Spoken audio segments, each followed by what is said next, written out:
প্রিয় শিক্ষার্থীবৃন্দ, কালিদাস বড়াল স্মৃতি ডিগ্রি মহাবিদ্যালয় কর্তৃক আয়োজিত জীববিজ্ঞান অনলাইন শ্রেণী কার্যক্রমে তোমাদের আবারও স্বাগতম। আশা করি তোমরা সবাই ভালো আছো, সুস্থ আছো এবং সরকারের দেওয়া সকল স্বাস্থ্যবিধিগুলো মেনে নিরাপদে আছো।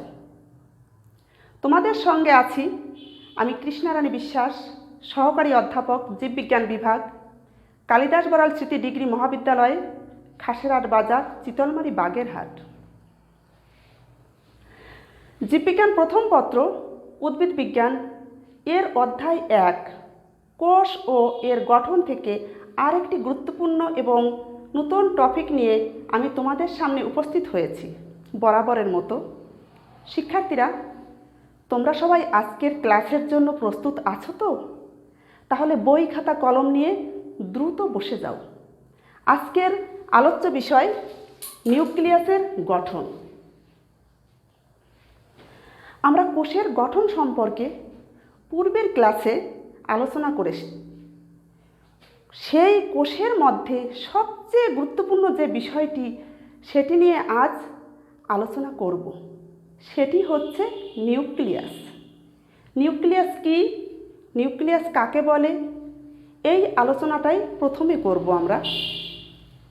নিউক্লিয়াস কোষের সাইটোপ্লাজমে দ্বিস্তর বিশিষ্ট একক পর্দা দ্বারা আবৃত এবং নিউক্লিয়াস রেটিকুলাম সমৃদ্ধ, সাধারণত গোলাকার যে অঙ্গাণুটি সুস্পষ্টভাবে দেখা যায় তাকে নিউক্লিয়াস বা কেন্দ্রিকা বলে।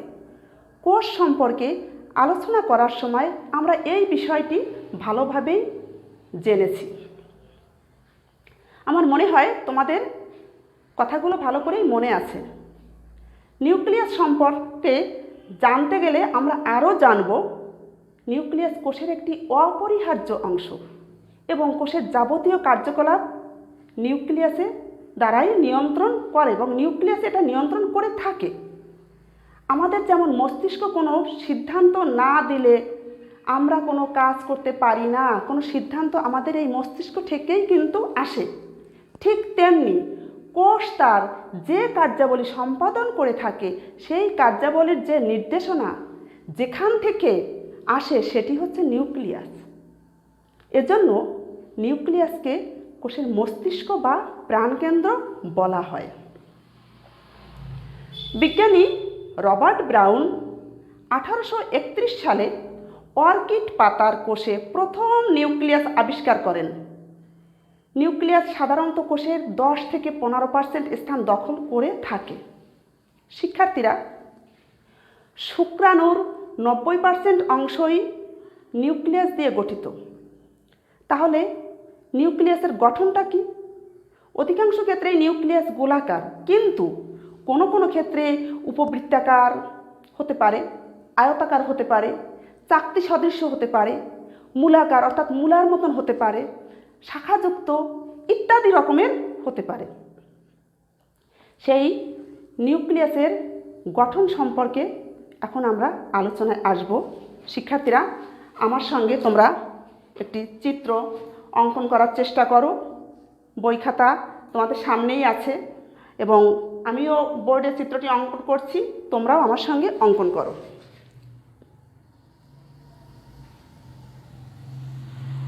খুবই সহজ একটি চিত্র, আমার সঙ্গে তোমরাও চেষ্টা করো।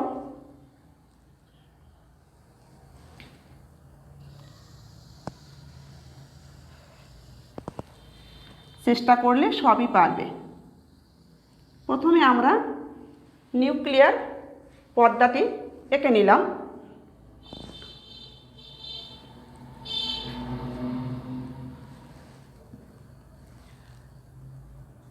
দ্বিস্তর বিশিষ্ট নিউক্লিয়ার পর্দাটি আমরা প্রথমে অঙ্কন করছি।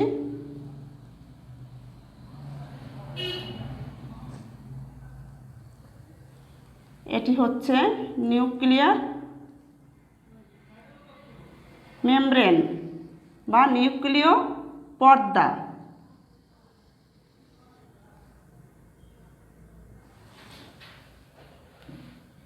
চিত্রটি খুবই সহজ, কঠিন কিছু নয়, আমার সঙ্গেই তোমরা চেষ্টা করো।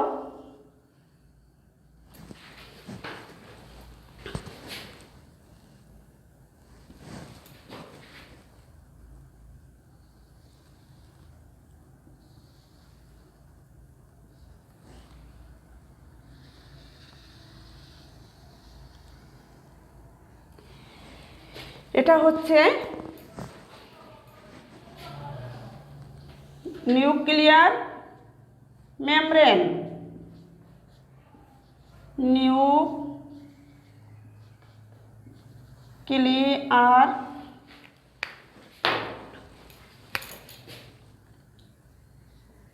শিক্ষার্থীরা দেখতে পাচ্ছ তো, নিউক্লিয়ার মেমব্রেন।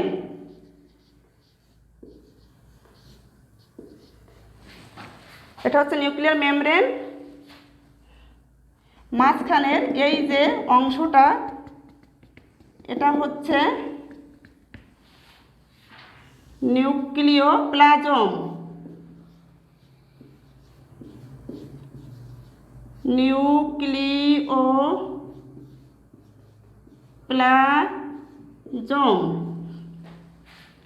এবার আমরা আঁকবো নিউক্লিওলাস।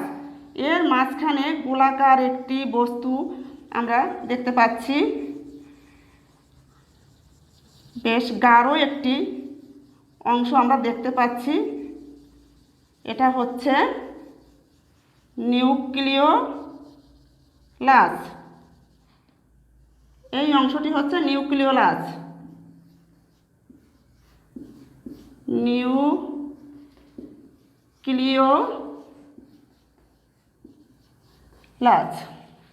এটা বোঝা যাচ্ছে না। নিউক্লিয়ার মেমব্রেনটা কালি কম হয়ে গেছে।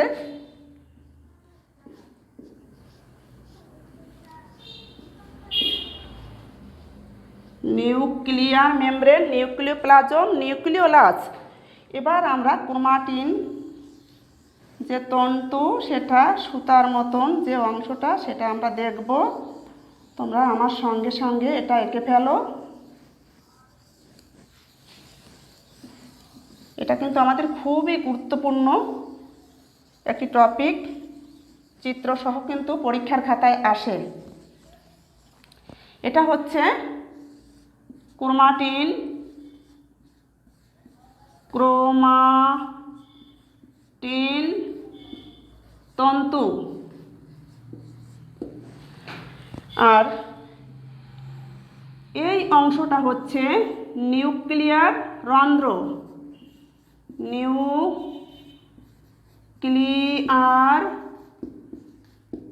রন্ধ্র। টোটাল অংশটা আসলো আমাদের নিউক্লিয়াস।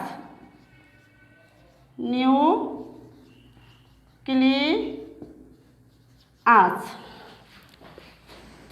তোমরা চিত্র আঁকার সময় নিচে অবশ্যই ফিগারের নাম দিবে। ফিগার, নিউক্লিয়ার,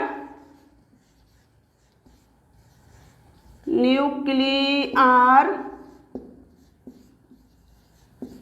দেখতে পাচ্ছ তো শিক্ষার্থীরা? বিভিন্ন অংশ। আমরা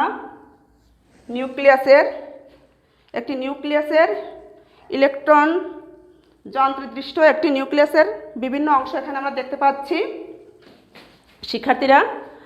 তাহলে প্রথমে আমরা এখানে আলোচনায় আসব নিউক্লিয়ার মেমব্রেন, অর্থাৎ এই নিউক্লিয়ার মেমব্রেনটা কিভাবে থাকছে সেটা আমরা দেখব।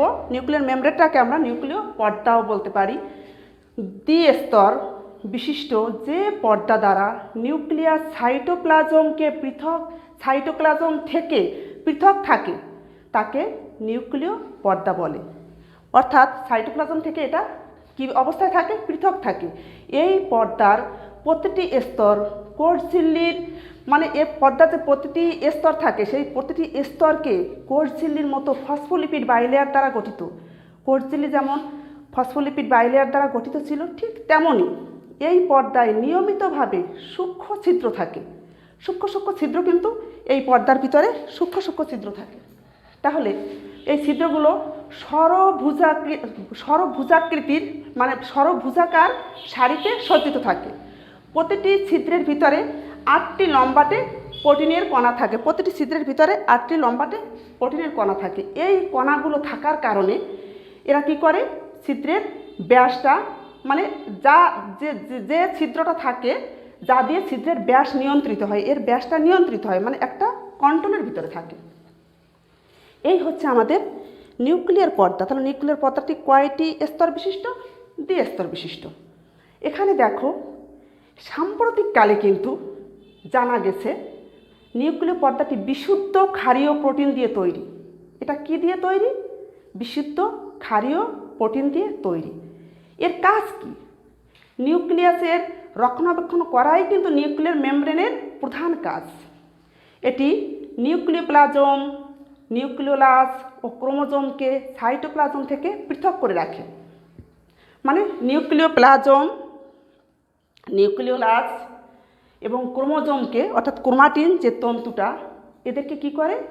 এই ক্রোমোজোমকে সাইটোপ্লাজম থেকে পৃথক করে রাখে এবং সাইটোপ্লাজমের সাথে নিউক্লিয়াসের বিভিন্ন বস্তুর যোগাযোগ রক্ষা করে এবং সাইটোপ্লাজমের সাথে এদের যে যোগাযোগটা সেটাকে রক্ষা করে। নিউক্লিয়ার রন্ধ্রের মাধ্যমে বিভিন্ন বস্তুর আগমন ও নির্গমনও নিয়ন্ত্রিত করে। বিভিন্ন বস্তুর আগমন এবং বিভিন্ন বস্তুর নির্গমনটাও কিন্তু এই নিউক্লিয়ার যে মেমব্রেনটা বা নিউক্লিয়ার পর্দাটা এটা কি করছে? নিয়ন্ত্রিত করছে। এবার আসবো আমরা নিউক্লিওপ্লাজমে। স্বচ্ছ, এর ভিতরে নিউক্লিয়াসের অভ্যন্তরস্থ নিউক্লিয়ার মেমব্রেন দিয়ে আবৃত স্বচ্ছ দানাদার জেলির মতন অর্ধতরল পদার্থটির নাম হচ্ছে নিউক্লিওপ্লাজম বা ক্যারিওলিম্ফ। তাহলে এই যে ভিতরে যে স্বচ্ছ দানাদার অর্ধতরল যে পদার্থটি আমরা দেখতে পাচ্ছি, এটা হচ্ছে নিউক্লিওপ্লাজম বা এর আরেকটি নাম আছে ক্যারিওলিম্ফ। নিউক্লিওপ্লাজম মূলত প্রোটিন দিয়ে তৈরি। এতে আরএনএ, বিভিন্ন এনজাইম, কিছু খনিজ লবণ, এইগুলো দিয়ে মোটামুটি এটা তৈরি। লবণও এতে থাকে। এই যে এর একটা কাজ, কি কাজ হতে পারে? এই নিউক্লিওপ্লাজমের কিছু কাজ আছে। নিউক্লিওপ্লাজম মোটামুটিভাবে নিউক্লিয়াস বিভাজনের সময় ব্যবহারযোগ্য খাদ্য সঞ্চিত করে রাখে এই নিউক্লিওপ্লাজম। অর্থাৎ নিউক্লিয়াসে যে বিভাজনটা ঘটবে সেই বিভাজনের সময় ব্যবহারযোগ্য কিছু খাদ্য সঞ্চিত রাখতে হয় এবং সেই খাদ্য সঞ্চিত করে রাখে কে? এই নিউক্লিওপ্লাজম। নিউক্লিওলাস এবং নিউক্লিয়ার রেটিকুলাম ধারণ করে রাখে। আবার নিউক্লিয়াসের বিভিন্ন যৌগিক কাজেও সাহায্য করে এই নিউক্লিওপ্লাজম। এবার আসবো আমরা নিউক্লিওলাস। এই গোল মতো যে অংশটি আমরা দেখতে পাচ্ছি এটা হচ্ছে নিউক্লিওলাস। নিউক্লিয়াসের মধ্যে সাধারণত একটি অপেক্ষাকৃত উজ্জ্বল সুস্পষ্ট গোলাকার যে অঙ্গাণু দেখা যায় তাকে আমরা নিউক্লিওলাস বলি, বা এটাই হচ্ছে নিউক্লিওলাস। বিজ্ঞানী ফন্টানা 1781 সালে এটি সর্বপ্রথম দেখতে পান। প্রাণীবিদ বোমান, তোমরা নাম শুনেছ? শুনতে পারো। প্রাণীবিদ বোমান 1840 খ্রিস্টাব্দে নিউক্লিওলাসের নামকরণ করেন। প্রত্যেক প্রকৃত কোষে সাধারণত একটি নিউক্লিওলাস থাকা অপরিহার্য। প্রত্যেকটা প্রকৃত কোষে, অর্থাৎ সুকেন্দ্রিক কোষকেই বলা হয় প্রকৃত কোষ। প্রত্যেক প্রকৃত কোষে সাধারণত একটি নিউক্লিওলাস থাকে বা থাকাটা অপরিহার্য। কিন্তু ক্ষেত্র বিশেষে ও প্রজাতি ভেদে নিউক্লিওলাসের সংখ্যা 2 বা ততোধিকও হতে পারে। দুটোও হতে পারে, তার অধিকও হতে পারে। অন্যদিকে শুক্রাণু, শ্বেত-রক্তকণিকা বা শুক্রাণু, শ্বেতকণিকা প্রভৃতি কোষে, রক্তকণিকা নয়, শুক্রাণু, শ্বেতকণিকা প্রভৃতি কোষে যেখানে প্রোটিন সংশ্লেষ হয় না, যেসব কোষে মানে প্রোটিন সংশ্লেষণ হয় না সেখানে নিউক্লিওলাসও কিন্তু অনুপস্থিত থাকে। আমি আবারও বলছি, শুক্রাণু, শ্বেত-রক্তকণিকা হবে না, এটা শ্বেতকণিকা হবে। শুক্রাণু, শ্বেতকণিকা প্রভৃতি কোষে যেখানে প্রোটিন সংশ্লেষ হয় না ওটা হবে শ্বেতকণিকা, রক্তকণিকা কিন্তু নয়, শ্বেতকণিকাটা হবে। শুক্রাণু, শ্বেতকণিকা প্রভৃতি কোষে যেখানে প্রোটিন সংশ্লেষ হয় না সেসব কোষ নিউক্লিওলাস অনুপস্থিত থাকে বা সেই সব কোষে নিউক্লিওলাস অনুপস্থিত। যেসব কোষে বেশি মাত্রায় প্রোটিন সংশ্লেষ করে সেই সব কোষে নিউক্লিওলাসের আকার বড় এবং ক্ষেত্র বিশেষে সংখ্যাও একাধিক। সাধারণত একটি নির্দিষ্ট ক্রোমোজোমের নির্দিষ্ট স্থানে নিউক্লিওলাস সংযুক্ত থাকে। নির্দিষ্ট ক্রোমোজোমের ওই নির্দিষ্ট স্থানটির নাম স্যাট বা স্যাটেলাইট। নিউক্লিওলাস বহনকারী ক্রোমোজোমটিকে স্যাট ক্রোমোজোম বলা হয়। এই যে স্যাটেলাইট বা স্যাট আমরা বলতেছি, এই নিউক্লিওলাস বহনকারী ক্রোমোজোমটা তখন বলা হয় স্যাট ক্রোমোজোম। এর কি কি কাজ থাকতে পারে? নিউক্লিওলাস নিউক্লিক অ্যাসিডের ভাণ্ডার হিসেবে কাজ করে, অর্থাৎ সেখানে অনেক কিছুই জমা থাকে, সেই ভাণ্ডার হিসেবেই নিউক্লিওলাস নিউক্লিক অ্যাসিডের ভাণ্ডার হিসেবে কাজ করে। রাইবোজোম সৃষ্টি করে নিউক্লিওলাস। নিউক্লিওলাস প্রোটিন ও আরএনএ সংশ্লেষ করে। এবার আসবো আমরা ক্রোমাটিন তন্তু বা নিউক্লিয়ার রেটিকুলাম। কোষের বিশ্রাম অবস্থায়, যখন কোষ বিশ্রামে থাকে, যখন কোষে বা কোষ বিভাজনে অংশ নেয় না, তখনকার কথাটাই বলা হচ্ছে।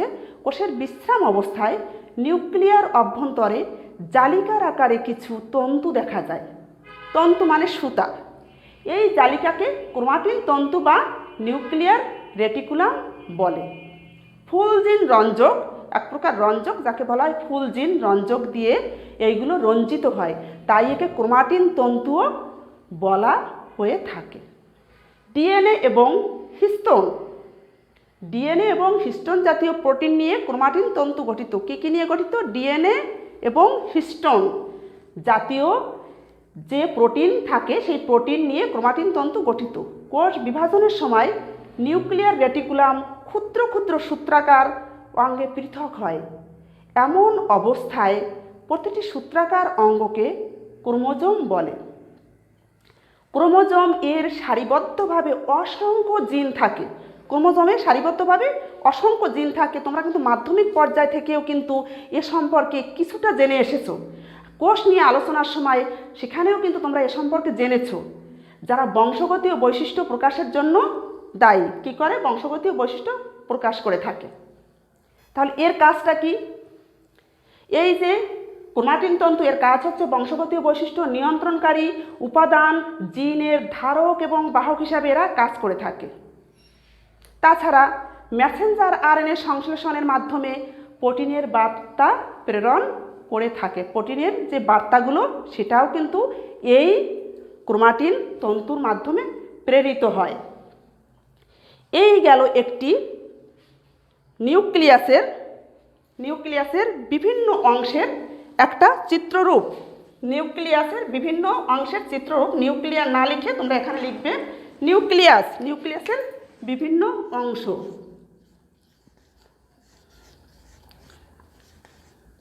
নিউক্লিয়াসের বিভিন্ন অংশ। অবশ্যই তোমরা নিচে নাম দিবে, নাম না দিলে কিন্তু শুধু চিত্র আঁকলে ভুল হয়ে যাবে, মার্ক কমে যাবে। তাহলে এই নিউক্লিয়াসের বিভিন্ন অংশে আমরা এখানে প্রথমে দেখতে পেলাম নিউক্লিয়ার মেমব্রেন, দ্বিস্তর বিশিষ্ট দুটো পর্দা দিয়ে এটা আবৃত। আমরা এখানে স্বচ্ছ দানাদার জেলির মতন অর্ধতরল দেখতে পেলাম নিউক্লিওপ্লাজম। তারপরে মাঝখানে এর একটা অংশ দেখতে পেলাম নিউক্লিওলাস, যাকে এর মস্তিষ্ক বা প্রাণকেন্দ্র বলা হয়েছে, নিউক্লিয়াসের প্রাণকেন্দ্র। এরপরে আমরা প্যাচের মতন, সুতার মতন যে অংশগুলো এখানে দেখতে পেয়েছি, এগুলো হচ্ছে ক্রোমাটিন তন্তু। আমরা এর মাঝে মাঝে নিউক্লিয়ার রন্ধ্রকেও দেখতে পেয়েছি। তাহলে এই টোটালটা মিলে হচ্ছে নিউক্লিয়াস। এই গেল আমার নিউক্লিয়াসের বিভিন্ন অংশ। তাহলে নিউক্লিয়াসের বিভিন্ন অংশ সম্পর্কে তোমরা নিশ্চয়ই ভালোভাবে বুঝতে পেরেছ। এবার তাহলে আমাদের এর রাসায়নিক গঠনটা সম্পর্কে জানতে হয়। রাসায়নিক গঠনটা কি কি? নিউক্লিয়াস রাসায়নিকভাবে প্রধানত প্রোটিন ও নিউক্লিক অ্যাসিড দিয়ে তৈরি। আমরা এর আগেও বলেছি হিস্টোন ও পোটামিন জাতীয় প্রোটিন, প্রচুর ডিএনএ ও সামান্য আরএনএ এই নিউক্লিয়াসের ভিতরে থাকে। এছাড়া কিছু কোএনজাইম, কোফ্যাক্টর ও বিভিন্ন প্রকার ফসফেটের সমন্বয়ে নিউক্লিয়াস গঠিত। এই গেল এর রাসায়নিক গঠন। তাহলে নিউক্লিয়াসের কাজ কি? শিক্ষার্থীরা আশা করব নিশ্চয়ই তোমরা এখন বলতে পারবে। আমি বলে দিচ্ছি। নিউক্লিয়াস কোষের সকল যৌগনিক কার্যক্রম নিয়ন্ত্রণ করে। এটি কোষের ক্ষয়পূরণ, বৃদ্ধি সাধন ও বিভাজন নিয়ন্ত্রণ করে। এটি কোষের জন্য প্রয়োজনীয় আমিষ, অ্যামিনো অ্যাসিড, এনজাইম, হরমোন ইত্যাদি উৎপাদনের নির্দেশ প্রদান করে। নিউক্লিয়াস কোষের জন্য উপযোগী সকল প্রকার আরএনএ তৈরির নির্দেশ প্রদান ও নিয়ন্ত্রণ করে। তাছাড়া কোষের ডিএনএ অনুলিপনের নির্দেশ প্রদান ও নিয়ন্ত্রণ করে থাকে এই নিউক্লিয়াস। নিউক্লিয়াস কোষ বিভাজনেও এবং নিষেকেও এটি একটি বিশেষ ভূমিকা পালন করে থাকে। এটা আমরা কোষ নিয়ে আলোচনার সময় জেনে এসেছি। তাহলে শিক্ষার্থীরা, তোমরা জানতে পারলে নিউক্লিয়াসের গঠনে কি কি অংশ আছে, এদের কাজ। আশা করি এই ক্লাসের মাধ্যমে তোমরা নিউক্লিয়াস সম্পর্কে ভালোভাবে জানতে পেরেছ। শিক্ষার্থীরা, তোমাদের আমি একটা কথা বলবো, সময় নষ্ট না করে নিয়মিত বাড়ির পড়া চর্চা করবে, স্বাস্থ্যবিধি মেনে চলবে। আজ এ পর্যন্ত। পরবর্তী ক্লাস পর্যন্ত সবাই সুস্থ থাকো, এই আশা করি। সবাই ভালো থাকো, সুস্থ থাকো। ধন্যবাদ।